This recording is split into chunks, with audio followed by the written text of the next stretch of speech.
Hi friends, പുതിയൊരു വീഡിയോയിലേക്ക് എല്ലാവർക്കും ഒരിക്കൽ കൂടി സ്വാഗതം. തിരക്കഥ എഴുതുന്നതിൻ്റെ ചെറിയൊരു ഐഡിയ നമുക്ക് കിട്ടിക്കഴിഞ്ഞാൽ പിന്നെ നമുക്ക് സംശയങ്ങൾ തുടങ്ങും.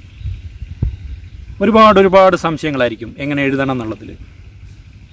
അത് സ്വാഭാവികമാണ്. കാരണം എന്താണെന്ന് വെച്ചാൽ നമ്മുടെ തിരക്കഥ നന്നായിട്ട് എഴുതണം എന്നുള്ള ആഗ്രഹമുള്ളതുകൊണ്ടാണ് നമുക്ക് പല കാര്യത്തിലും സംശയങ്ങൾ വരുന്നത്. ഞാനിപ്പോൾ നിങ്ങൾക്ക് തിരക്കഥ എങ്ങനെയാണ് എഴുതുന്നതെന്ന് വളരെ ചുരുക്കി ഒന്ന് പറഞ്ഞുതരാം. ഒരു പേപ്പർ എടുക്കുക, അത് രണ്ടായി മടക്കുക, അപ്പുറവശവും ഇപ്പുറവശവും വേർതിരിച്ച് മടക്കുക. മേലെ സീൻ 1 എഴുതുക. എവിടെയാണോ നമ്മൾ സീന് പ്ലാൻ ചെയ്തിട്ടുള്ളത് ആ സ്ഥലം എഴുതുക. പകലാണ് പകൽ, രാത്രിയാണ് രാത്രി. ഇത്ര എഴുതിയ ശേഷം സന്ദർഭം ഈ ഇടത് സൈഡിലും ഡയലോഗ് വലത് സൈഡിലും എഴുതി പോവുക. ആ സീന് തീർന്നു കഴിഞ്ഞാൽ സീൻ 2 എന്നെഴുതുക. രണ്ടാമത്തെ സീന് തുടങ്ങുമ്പോൾ സീൻ 2 എന്നെഴുതുക. ഇത്രയും മാത്രം പഠിച്ചാൽ നമുക്ക് ഒരു തിരക്കഥ എഴുതാവുന്നതാണ്. പിന്നീട് നമുക്ക് ഒരുപാട് സംശയങ്ങൾ, നമ്മൾ എഴുതിയത് തെറ്റാണോ ശരിയാണോ എന്നറിയാൻ വേണ്ടി ഒരുപാട് സംശയങ്ങൾ വീണ്ടും വരും. പിന്നെ ഇത് ശരിക്കും ഈ തിരക്കഥ എഴുതാൻ ഒരുപാട് പഠിക്കാനുണ്ട്.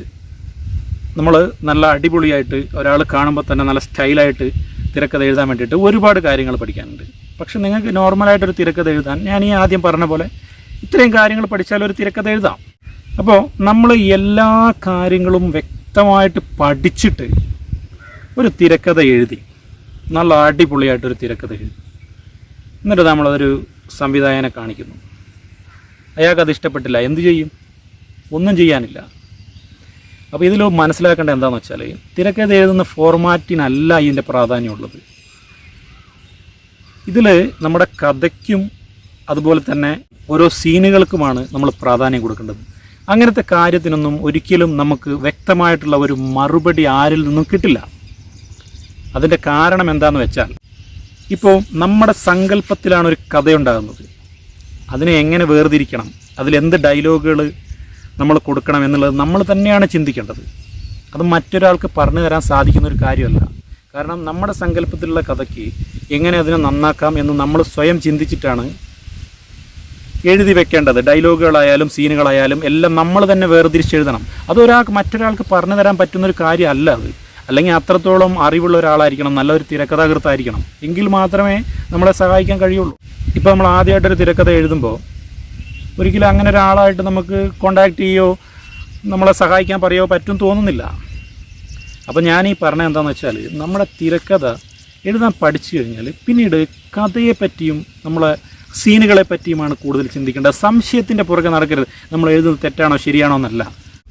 പിന്നെ നമ്മൾ എപ്പോഴും നമ്മൾ മനസ്സിലാക്കേണ്ട ഒരു കാര്യം എന്താണെന്ന് വെച്ചാൽ, തിരക്കഥേൻ്റെ ഫോർമാറ്റ് വളരെ കറക്റ്റ് ആയതുകൊണ്ടോ അല്ലെങ്കിൽ നമ്മളെ ഹാൻഡ് റൈറ്റിങ് വളരെ വൃത്തിയുള്ളതായതുകൊണ്ടോ ഒന്നും നമുക്കൊരിക്കലും നമ്മുടെ തിരക്കഥ സിനിമയാക്കാൻ സാധിക്കില്ല. ഇതൊരു മാർക്ക് അടിസ്ഥാനത്തിലല്ല നമ്മൾ തിരക്കഥ സിനിമയാക്കുന്നത്. അതിലുള്ള കഥ അത് നല്ലതായിരിക്കണം. നമ്മളൊരു 1 ലൈൻ പറയുമ്പോൾ തന്നെ സംവിധായകന് കഥ ഇഷ്ടപ്പെടണം. അങ്ങനെ സംവിധായകന് ആ കഥ ഇഷ്ടപ്പെട്ട് കഴിഞ്ഞാൽ അദ്ദേഹം ആ തിരക്കഥ വായിക്കുമ്പോൾ നമ്മുടെ സീനുകൾ നല്ലതാണെങ്കിൽ, നമ്മുടെ ഡയലോഗുകൾ നല്ലതാണെങ്കിൽ തീർച്ചയായിട്ടും ആ തിരക്കഥ സിനിമയാകും. അല്ലാതെ നമ്മളൊരു തല്ലിപ്പൊളി കഥ എഴുതിയിട്ട് ഇതിൻ്റെ ഫോർമാറ്റെല്ലാം കറക്റ്റാക്കി കൊണ്ടുപോയിട്ട് ഒരു സംവിധായകനെ കാണിച്ചിട്ട് 10 പൈസയ്ക്ക് പറ്റാത്ത ഡയലോഗും 5 പൈസയ്ക്ക് പറ്റാത്ത സീനുകളുമാണെങ്കിൽ അത് പോകും. അത് നമുക്ക് സിനിമയാക്കാൻ സാധിക്കില്ല. അപ്പോൾ നമ്മൾ ശ്രദ്ധിക്കേണ്ടത് നമ്മുടെ സീനിലും അതുപോലെ തന്നെ നമ്മളെ കഥയിലും നല്ലോണം ശ്രദ്ധിക്കുക.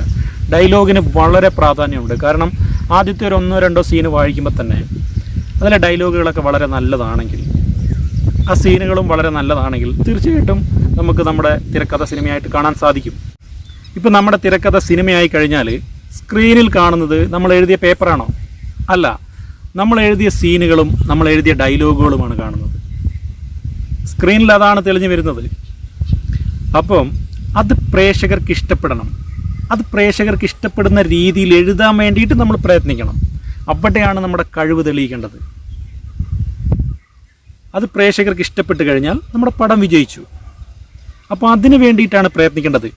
ഞാൻ ഇങ്ങനെ ഒരു വീഡിയോ ചെയ്യാനുള്ള കാരണം എന്താണെന്ന് വെച്ചാൽ, എന്നോട് സംശയം ചോദിക്കുന്നവരെല്ലാം ഈ ഒരു രീതിയിൽ, അതായത് തിരക്കഥ എഴുതുന്ന ഫോർമാറ്റിനെ പറ്റിയിട്ടും അവിടെ എങ്ങനെ എഴുതാം, ഇതിങ്ങനെയാണോ എഴുതേണ്ടത്, അങ്ങനത്തെ കാര്യങ്ങളാണ് ചോദിക്കുന്നത്. പക്ഷേ അതിൽ വലിയൊരു പ്രാധാന്യം കൊടുക്കേണ്ട ആവശ്യമില്ല. നമ്മളെ കഥയും നമ്മുടെ സീനുകളും ഡയലോഗുകളും നന്നാക്കി കഴിഞ്ഞാൽ നമ്മളെ തിരക്കഥ നന്നായി.